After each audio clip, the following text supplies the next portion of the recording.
खरं तर बाबांविषयी काय बोलायचं म्हणजे गहन प्रश्न आहे. मला वडील खूप लवकर समजायला लागले.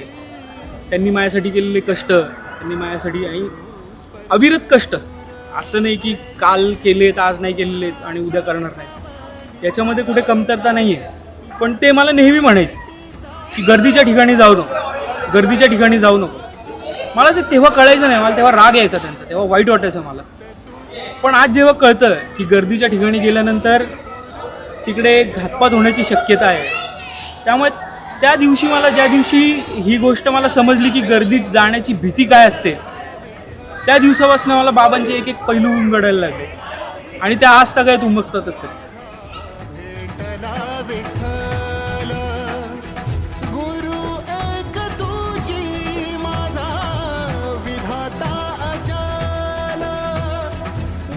आठवणी तशा तर खूप आहेत, पण एक म्हण आहे की बोले तैसं चाले त्याची वंदावी पाव.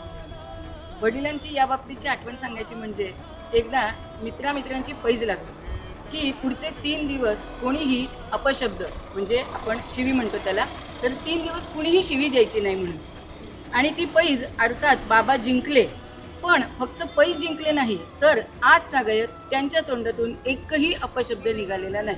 त्यांना कितीही राग आला तरी त्याच्यावरती संयम कसा ठेवायचा हे त्यांना पूर्ण माहिती आहे आणि ही गोष्ट नक्कीच त्यांच्याकडनं शिकण्यासारखी आहे.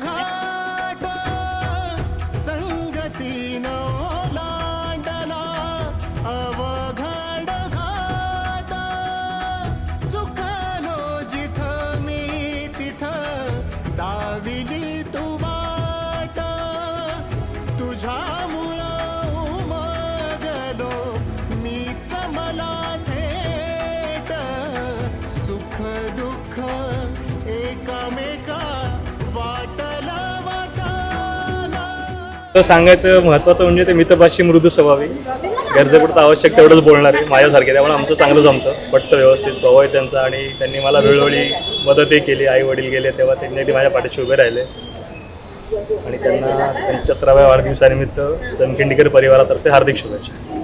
बाबांची साधी राहणी आणि उच्च विचारसरणी या तत्वावरती बाबा जगले आणि बाबांनी शिकवलं की आयुष्यामध्ये हार मानायची नाही,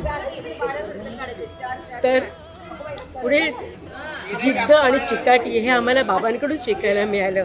माझ्या आयुष्यामध्ये खूप चढ उतार झाले, परंतु बाबांनी नेहमी सांगितलं की दीपू, अगं कसं असावं, मांजराने कुठेही फेकून दिलं तरी कसं ते 4 पायांवर उभं राहतं, तसं 4 पायांवर आपल्याला उभं राहता आलं पाहिजे.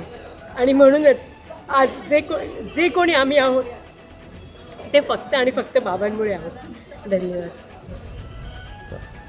बाबा, तुम्हाला वाढदिवसानिमित्त खूप खूप शुभेच्छा. आज आम्ही मुलं तुमची 75 खूप जोरात साजरी करत आहोत. तसंच शताब्दी सोहळासुद्धा खूप जोरात साजरा करावा यासाठी तुम्हाला खूप खूप मनापासून भरपूर शुभेच्छा. जगण्याचं भान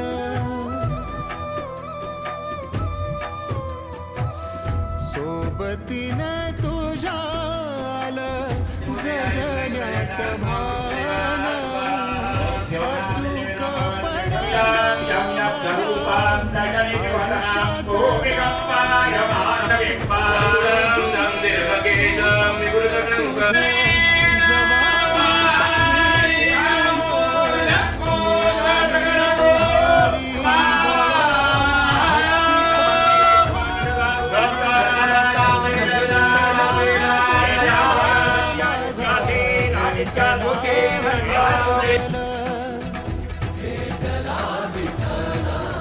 मला लोक जे ओळखतात ते फुडी म्हणून ओळखतात, तेव्हा मी खूप फुडी आहे.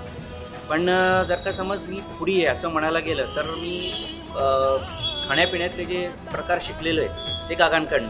आंब्याचा रस वर मिरपूड टाकल्याशिवाय खायचं नाही.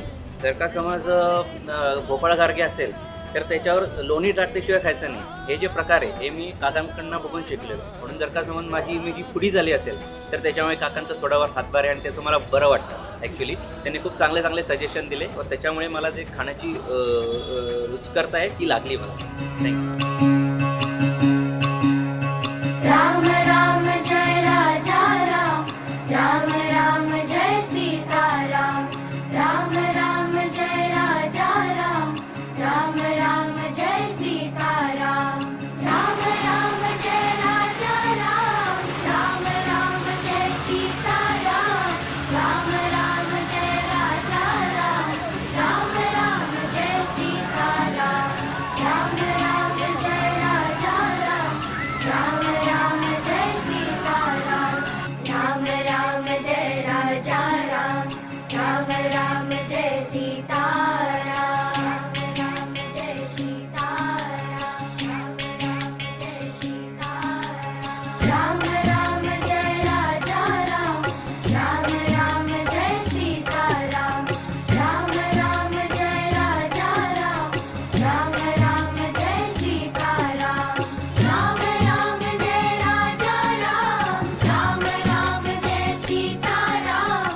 बाबांविषयी सांगायचं तर त्यांच्यात संयम आणि निश्चय ह्या दोन गोष्टी मी खूप प्रकर्षाने अनुभवल्या. त्यांची जेव्हा बायपास करायचं ठरलं, त्यांची अँजिओग्राफी झाली. ॲक्च्युली त्यांना स्मोकिंगची थोडी सवय होती आणि जेव्हा त्यांची अँजिओग्राफी झाली त्या दिवशी डॉक्टरांनी त्यांना सांगितलं की आजपासून तुम्ही स्मोकिंग बंद केलं पाहिजे. आणि लिटरली त्यांनी त्या दिवसापासनं सिगरेट जी सोडली. तर मी त्यांना विचारलं की तुम्ही म्हणजे हे कसं जमलं तुम्हाला, तुम्ही कसं एका दिवसात तुम्ही कसं सोडून दिलं. तर त्यांनी एका शब्दात म्हणजे असं सांगितलं, झाले आयुष्यभर म्हणजे आत्तापर्यंत मी ओढली, झालं ते माझं मन भरलं. आणि लिटरली त्या दिवसापासून त्यांनी आज सगळ्यात परत सिगरेटला हात नाही लावलेला. म्हणजे हा त्यांचा निश्चय होता की आता डॉक्टरांनी सांगितलं हे नाही करायचं आहे, तर त्यांनी ते सोडून दिलं. आणि त्यांचा त्या गोष्टीवरचा संयम की आपल्याला ही गोष्ट पुढे नाही करायची, या दोन गोष्टी त्यांच्याकडनं मला शिकण्यासारख्या वाटल्या. की कुठलीही गोष्ट आपण जेव्हा ठरवतो तर तो निश्चय पाहिजे आपल्यात की ही आपल्याला करायचीच आहे आणि तो संयमही पाहिजे ती गोष्ट पूर्ण होईपर्यंत. सो ह्या गोष्टी मला त्यांच्यातनं उमगल्या.